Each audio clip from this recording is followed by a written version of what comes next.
നമസ്കാരം, മഹാത്മാ ന്യൂസിലേക്ക് സ്വാഗതം. കോട്ടക് മഹീന്ദ്രയും തട്ടിപ്പ് കമ്പനിയും ഓൺലൈൻ ക്രെഡിറ്റ് കാർഡ് വിതരണം തടഞ്ഞു. അമിത പലിശയും നിയമവിരുദ്ധ പ്രവർത്തനങ്ങളും ബാങ്കിന്റെ സ്ഥിരം ഏർപ്പാട്. കോട്ടക് മഹീന്ദ്ര എന്ന സ്വകാര്യ ബാങ്കിനെതിരെ റിസർവ് ബാങ്ക് നടപടികൾ എടുത്തിരിക്കുന്നു.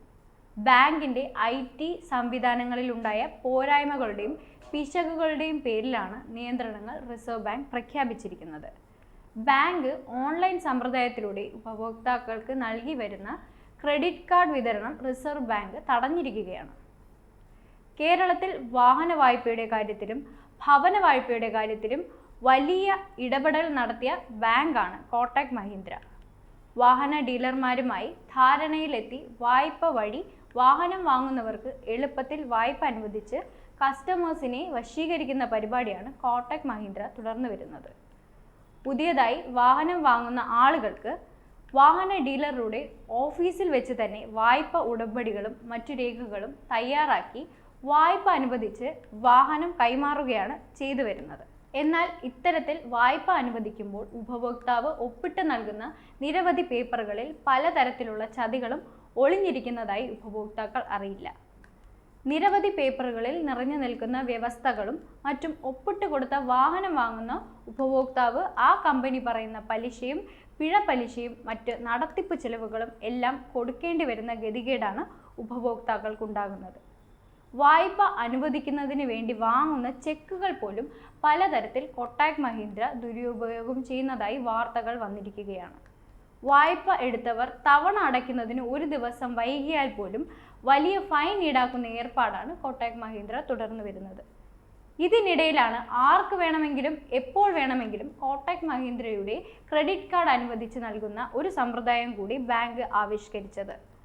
ആളുകളുടെ മൊബൈൽ ഫോണിലേക്ക് ക്രെഡിറ്റ് കാർഡ് സംബന്ധിച്ച സന്ദേശം അയക്കുകയും ബാങ്കിന്റെ ക്രെഡിറ്റ് കാർഡ് തയ്യാറാക്കി കാത്തിരിക്കുന്നു എന്ന മെസ്സേജിൽ പറയുകയും ആരെങ്കിലും അത് വാങ്ങാൻ തയ്യാറായാൽ മേൽവിലാസക്കാരന് തപാൽ വഴി ക്രെഡിറ്റ് കാർഡ് എത്തിക്കുകയും ചെയ്യുന്ന ഓൺലൈൻ കാർഡ് വിതരണ പരിപാടിയാണ് കോട്ടക് മഹീന്ദ്ര നടത്തിക്കൊണ്ടിരിക്കുന്നത്. ഈ കാർഡ് വിതരണം ഇനി തുടരുക അരുത് എന്ന വിലക്കാണ് ഇപ്പോൾ റിസർവ് ബാങ്ക് കോട്ടക് മഹീന്ദ്ര ബാങ്കിനെതിരെ സ്വീകരിച്ചിരിക്കുന്നത്. കോട്ടക് മഹീന്ദ്രയുടെ ക്രെഡിറ്റ് കാർഡ് വാങ്ങിയ ഉപഭോക്താക്കളിൽ ഭൂരിഭാഗം ആളുകളും കാർഡ് ഉപേക്ഷിച്ചതായാണ് പുറത്തുവരുന്ന വാർത്തകൾ.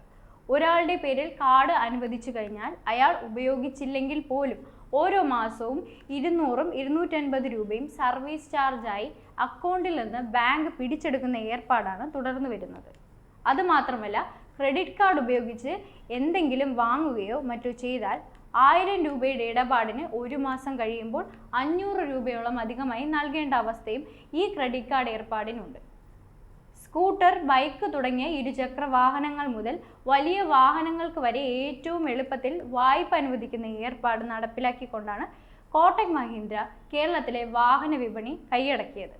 വായ്പ തുക മുഴുവനായും അടച്ചു കഴിഞ്ഞാൽ പോലും പല കാരണങ്ങൾ പറഞ്ഞ് അധികമായി പണം അടയ്ക്കാൻ ആവശ്യപ്പെടുകയും ചെയ്യാത്ത ആളുകൾക്ക് വാഹന വായ്പ അടച്ചു തീർന്നത് സംബന്ധിച്ച് NOC നൽകാതിരിക്കുകയും ചെയ്യുന്ന ഏർപ്പാടുകളുടെ പേരിൽ ബാങ്കിനെതിരെ ഉപഭോക്തൃ കോടതിയിൽ കേസുകൾ വന്നിരിക്കുന്നുണ്ട്.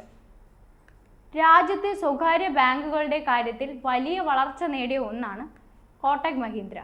ഇപ്പോൾ ബാങ്കിന്റെ IT സംവിധാനത്തിലെ തകർച്ചകളുടെ പേരിലാണ് റിസർവ് ബാങ്ക് ഓൺലൈൻ വിതരണം അടക്കം തടഞ്ഞിരിക്കുന്നത്. റിസർവ് ബാങ്കിന്റെ ഇതുപോലുള്ള നടപടികൾ നേരത്തെ HDFC ബാങ്കിനെതിരെയും കൈക്കൊണ്ടിട്ടുണ്ട്.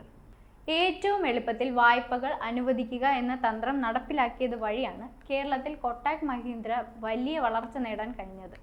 രാജ്യത്തെ ഒട്ടാകെയായി ഈ ബാങ്കിന് 1869 ശാഖകളാണുള്ളത്. ഇതിൽ തന്നെ 36 ശാഖകൾ പ്രവർത്തിക്കുന്നത് കേരളത്തിലാണ്. ഈ ബാങ്കിന്റെ പ്രവർത്തനങ്ങൾ സംബന്ധിച്ച പല പരാതികളും പല അവസരങ്ങളിലും ഉണ്ടായിരുന്നു. എങ്കിലും കേന്ദ്ര സർക്കാരിലുള്ള സ്വാധീനം ഉപയോഗിച്ചുകൊണ്ട് ബാങ്ക് പ്രവർത്തനങ്ങൾ സുഗമമായി നടത്തിപ്പോവുകയാണ് ചെയ്തിരുന്നത് എന്ന ആക്ഷേപവും നിലവിലുണ്ട്. കോട്ടക് മഹീന്ദ്ര ബാങ്കിന്റെ പ്രൊമോട്ടർ കമ്പനികളിലൊന്നായ ഇൻഫിന ഫിനാൻസ് എന്ന സ്ഥാപനം ഇലക്ട്രിക്കൽ ബോണ്ട് വഴി BJP എന്ന പാർട്ടിക്ക് കഴിഞ്ഞ വർഷം 60 കോടി രൂപ നൽകിയത് സംബന്ധിച്ച വാർത്തകളും പുറത്തു വന്നിട്ടുള്ളതാണ്. ക്രമം വിട്ട പ്രവർത്തനങ്ങൾ വഴി ബാങ്ക് അമിത ലാഭം കൊയ്യുന്നത് സംബന്ധിച്ച് ആക്ഷേപങ്ങൾ ഉയർന്നപ്പോൾ അതിനെല്ലാം തടയാൻ കേന്ദ്രം ഭരിക്കുന്ന BJPക്ക് സംഭാവന നൽകി പ്രശ്നങ്ങൾ അവസാനിപ്പിക്കാൻ ബാങ്ക് ശ്രമം നടത്തി. അങ്ങനെയാണ് 60 കോടി രൂപ പാർട്ടിക്ക് നൽകിയത് എന്ന തരത്തിലുള്ള റിപ്പോർട്ടുകളും പുറത്തുവരുന്നുണ്ട്. നന്ദി.